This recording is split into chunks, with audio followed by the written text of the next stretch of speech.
Hi, this is Sarah from The Savvy Professor, and in today's video, we'll discuss how to fix the LG refrigerator error code ECO. But first, what does this error code mean?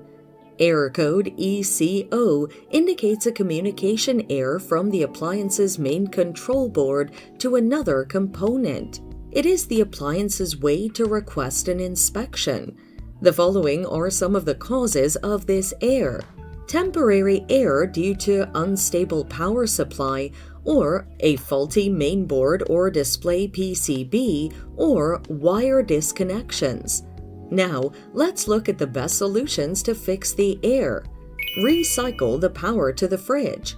Turn the appliance off and unplug it from the power outlet. If hardwired, use the circuit breaker on the power line to disrupt power flow to the appliance. Wait for about 5 minutes before replugging the fridge to the power outlet.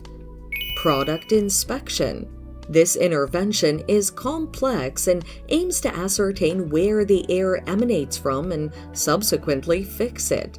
It should only be done with qualified personnel. Have an LG service technician check the fridge for accurate diagnoses and repair.